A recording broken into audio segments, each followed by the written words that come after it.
Bonjour et bienvenue dans ce nouveau reportage au cœur de l'équipe de France de rugby A7 et A15 au Centre national du rugby à Marcoussis. Grâce à Jean-Luc Passard, nous avons pu découvrir les lieux clés de cet endroit mythique du rugby français.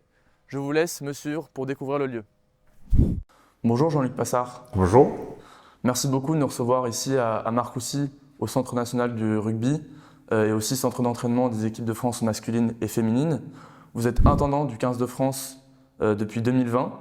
Un rôle très important et essentiel dans l'équipe, et pourtant sur le deuxième volet médiatique.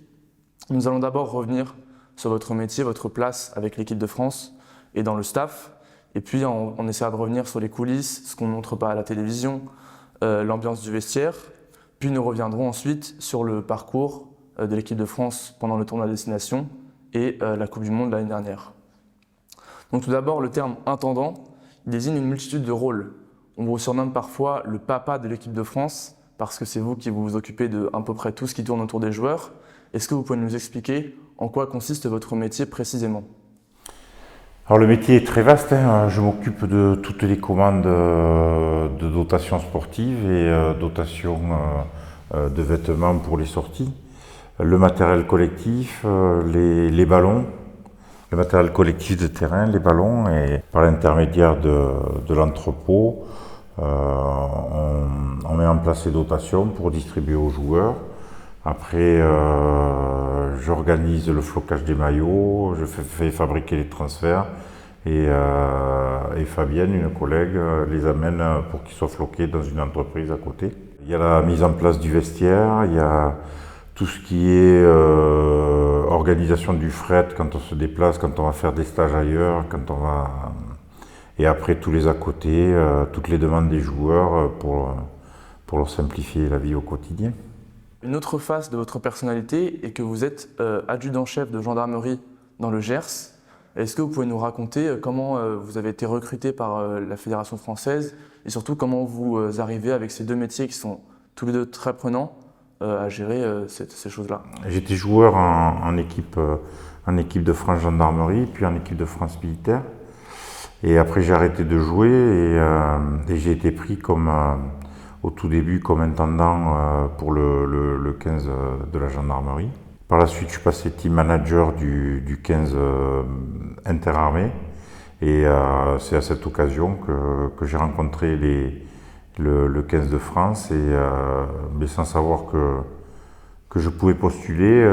Moi j'ai fait mon quotidien comme d'habitude et donc ils sont venus par la suite après le tournoi 2020.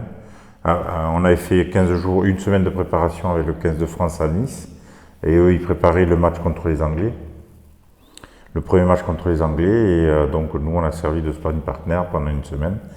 Et donc c'est à l'issue qu'ils ont décidé de me recruter. Donc, et oui, après j'ai une vie très riche puisque donc, je suis intendant du 15 de France. Je suis aussi manager du 15 de la gendarmerie aujourd'hui et je fais mon métier de gendarme. Je souffle pas beaucoup. Oui. Vous avez parlé tout à l'heure de la dotation que recevaient les joueurs quand ils arrivent à Marcoussis et qui, après la convocation de Fabien Galtier, ils ont une interaction avec vous. Est-ce que vous pouvez nous expliquer qu'est-ce qui se passe quand vous les rencontrez quand ils arrivent? En fait, moi en amont, j'arrive toujours bien avant l'équipe. Donc je commande mes dotations puisque au fil des années, j'ai créé un fichier où j'ai toutes les tailles, les mensurations des joueurs, ce qu'ils mettent, les différents vêtements. Il y a des préférences, donc j'ai un petit fichier individuel. Et donc je constitue les dotations, enfin à l'entrepôt ils constituent les dotations, moi je les récupère, je les mets en place ici. Les joueurs arrivent, je les accueille et puis ils prennent leurs dotations et ils vont ensuite dans leur chambre. Vous postez sur vos réseaux sociaux les photos des vestiaires que vous installez avant le match. Est-ce que la manière dont vous positionnez les maillots, les chaussures, etc., est-ce que c'est des demandes du staff, des demandes des joueurs, ou est-ce que c'est vous qui décidez? Et surtout, est-ce qu'il y a des joueurs qui ont des demandes spéciales concernant leur équipement que vous devez prendre en compte? Non, il n'y a pas de demande particulière. Alors l'installation du vestiaire, c'est moi, j'ai totalement la main mise. Je fais ce que je veux, mais j'essaye que ce soit propre, carré, que les joueurs ne cherchent pas leurs affaires, qu'ils aient tout à disposition. Non, après des demandes particulières, il n'y en a pas trop. Il y a certains qui vont demander que je leur mette un kawaii par exemple en fait, on organise le vestiaire, j'ai un endroit où je pose des kawaii, des coupe-vents pour qu'ils aillent s'échauffer et tout ça. Et il y en a qui préfèrent les avoir, enfin il y en a un qui préfère l'avoir dans sa dotation, voilà, des choses comme ça, mais c'est trois bricoles, il y a rien d'extravagant, il n'y a rien de particulier, mais généralement il y a très peu de demandes. Oui, c'est surtout de l'adaptation en fonction des demandes. Ouais, après je le sais, je les connais, et puis voilà. Et à propos des maillots, le tournoi de destination de cette année, en 2024, a été marqué par un changement plutôt important à propos des maillots, puisque les flocages des noms des joueurs étaient devenus la norme pour les 6 équipes. Cette décision a été assez mitigée chez les joueurs et chez les amateurs de rugby. Qu'est-ce que vous en pensez et qu'est-ce que pensent les joueurs du flocage des noms des maillots? Alors ça vient pas du tournoi, ça a commencé déjà au tournoi précédent, mais nous comme c'était pas obligatoire, on ne l'avait pas fait. Et ensuite, l'institution du tournoi Destination a géré tous les matchs de préparation à la Coupe du Monde, et là, ils nous ont imposé de le faire. Donc on l'a fait. Après, j'ai pas d'avis, moi, si ce n'est que ça rajoute une charge de travail. Les joueurs accueillent ça plutôt de façon favorable. Après, sur les commentaires des gens, je me suis rendu compte que les gens n'aimaient pas forcément ça. Mais bon, après, on applique le règlement. Oui. Les gens trouvent que ça détache, que le numéro c'est un poste et pas un nombre de joueurs. Ouais. Moi, j'ai pas d'avis dessus. Mais les joueurs accueillent ça plutôt de façon favorable. Donc moi, si les joueurs sont contents, je suis content.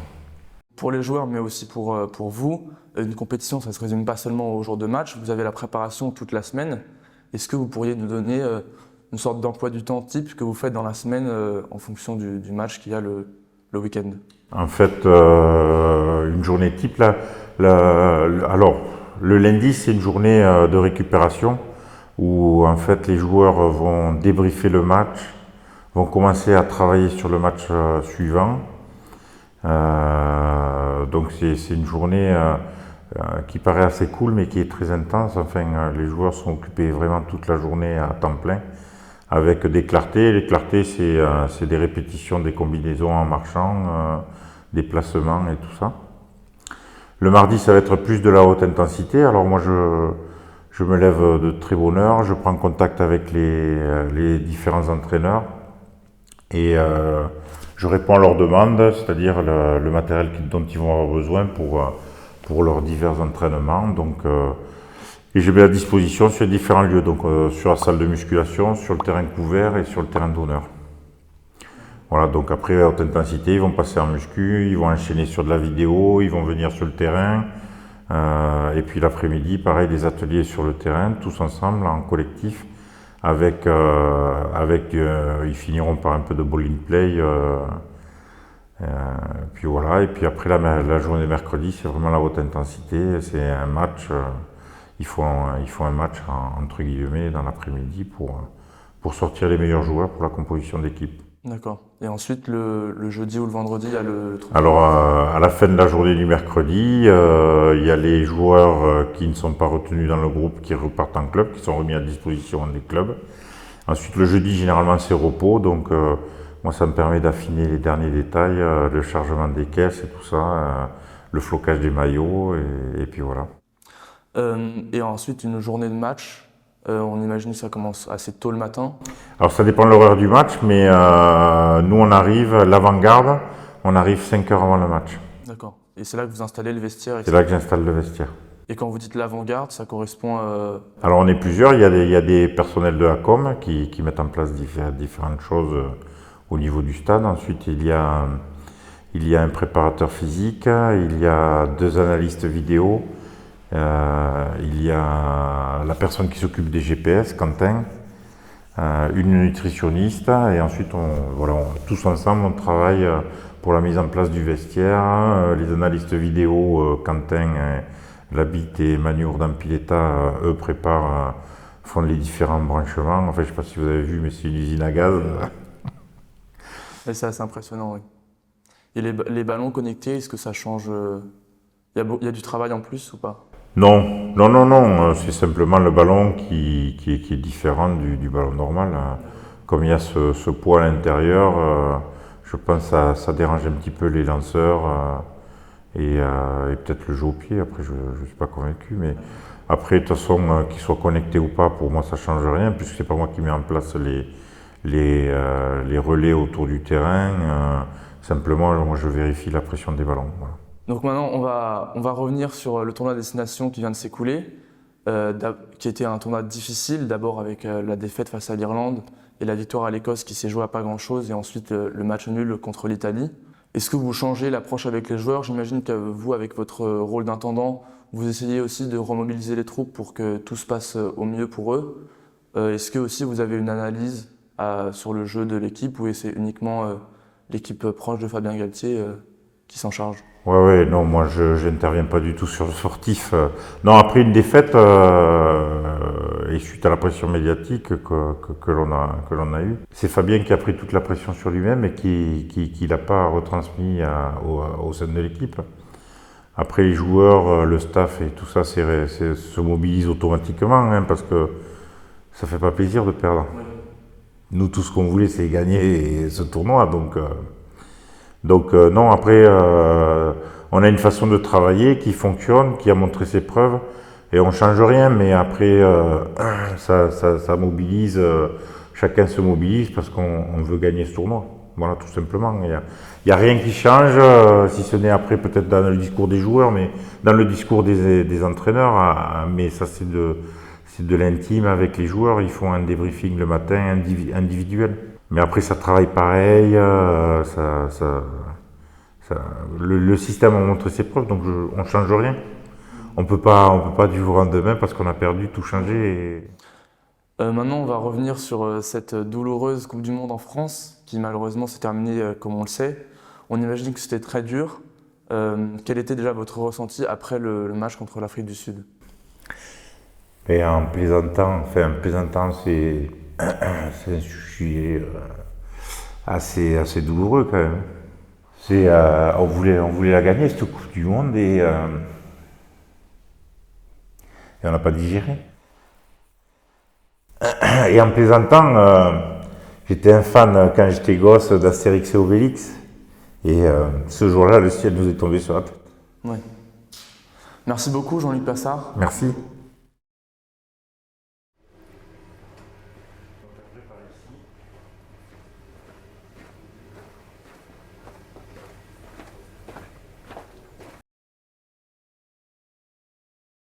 Là, j'ai mon local de stockage, donc que je partage avec Quentin Rinaldi qui s'occupe des GPS et les analystes vidéo et les nutritionnistes.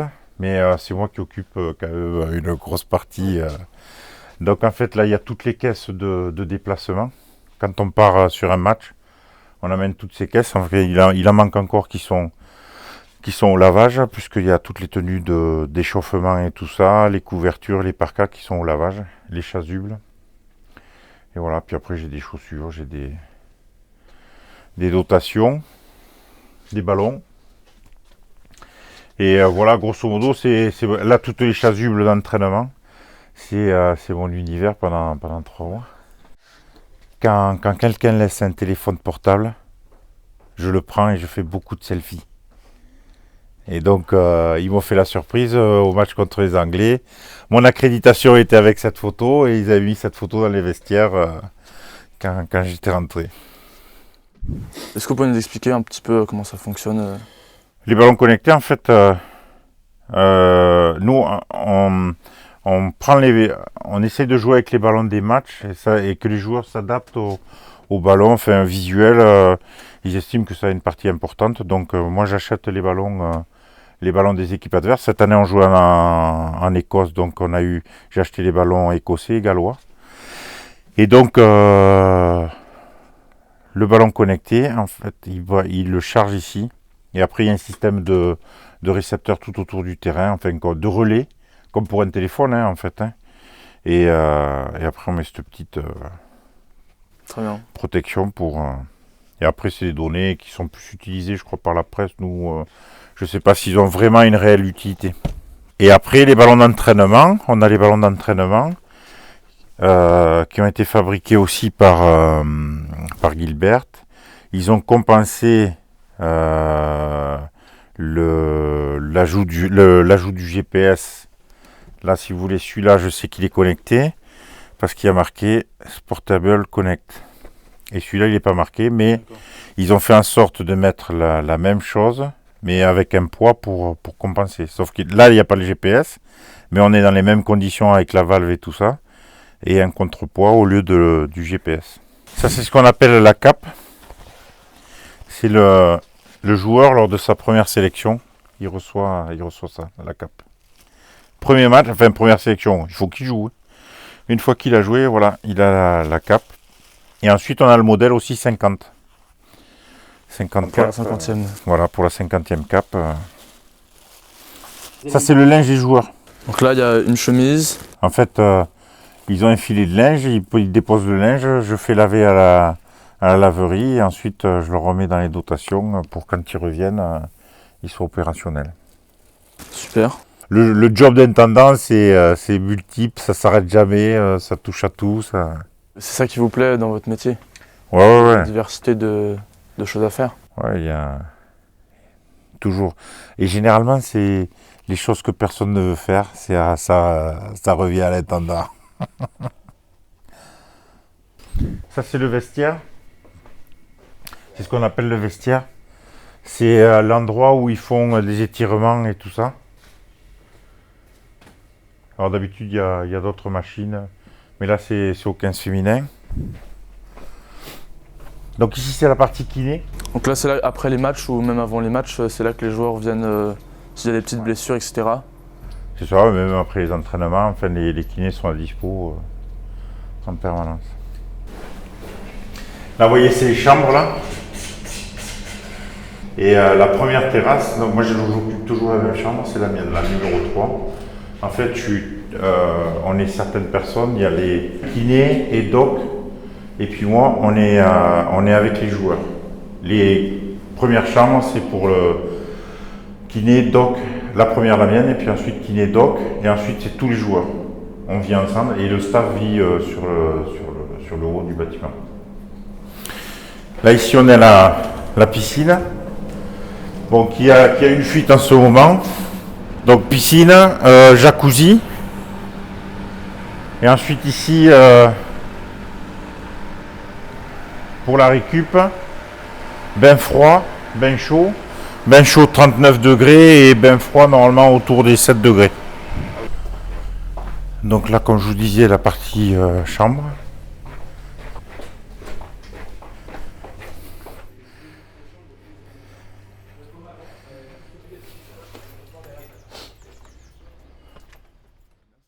Au total, à Marcoussis, il y a 5 terrains de rugby, 3 en naturel et 2 en synthétique. Celui que vous voyez derrière moi, c'est le terrain d'honneur Pierre Camus, nommé en honneur du président de la Fédération française de rugby entre 2008 et 2016. C'est là que sont réalisés tous les entraînements de l'équipe de France masculine et les gradins pour les entraînements en public. Donc en fait, après, il y a des caméras partout. Là, sur le pilier là-bas. Et en fait, ils filment les entraînements, en plus avec des drones. Tous les entraînements sont filmés. Donc après, bon là, nous c'est un peu mieux rangé quand on y est. Donc il y a toute cette série de tables où les analystes vidéo se mettent. Moi, je mets des tables devant ici pour tout ce qui est chasuble, joueurs et tout ça. Les nutritionnistes ont une table ici pour des compléments d'alimentation. Et après, le gars des GPS a une grande table aussi ici, où on a les GPS et les protégeants connectés. Donc là, c'est mes conteneurs où j'ai tout le matériel.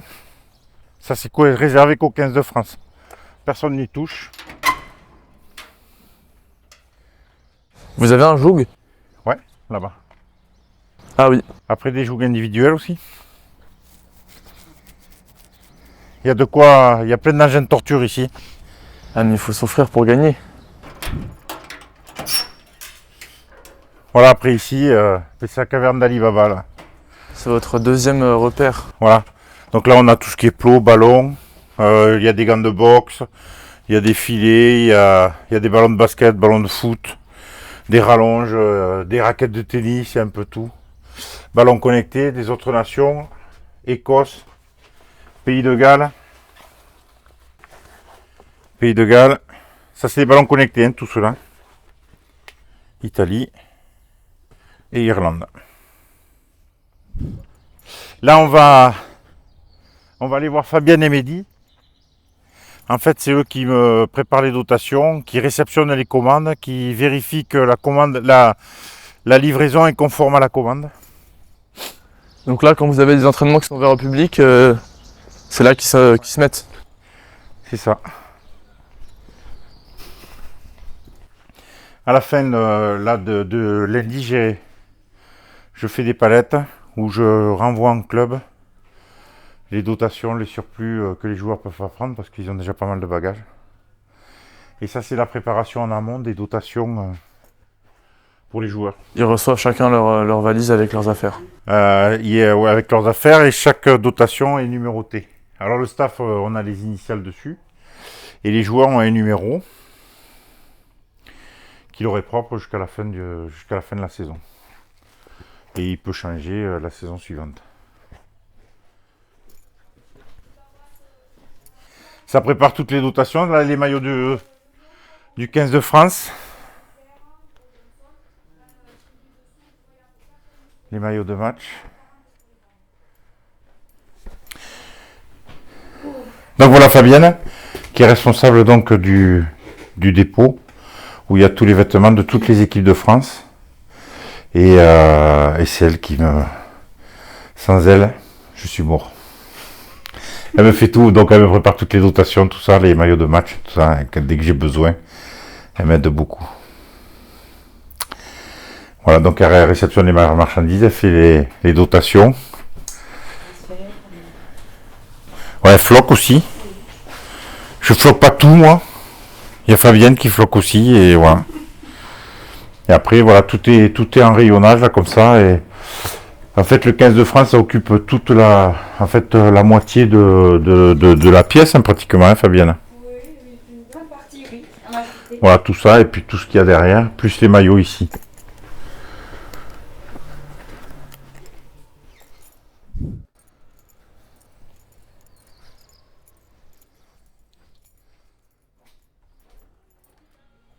Ah.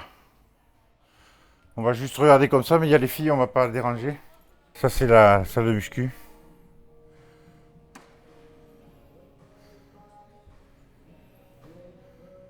Voilà. Là, ici, c'est le service courrier, par où transite tout le courrier, tous les colis, toutes les palettes, tous les... Voilà. Bah, merci beaucoup de nous avoir accompagnés pour cette visite et pour cette interview. C'était un vrai plaisir de découvrir les lieux de Marcoussis et puis les coulisses un peu de l'équipe de France. Merci beaucoup. Avec plaisir.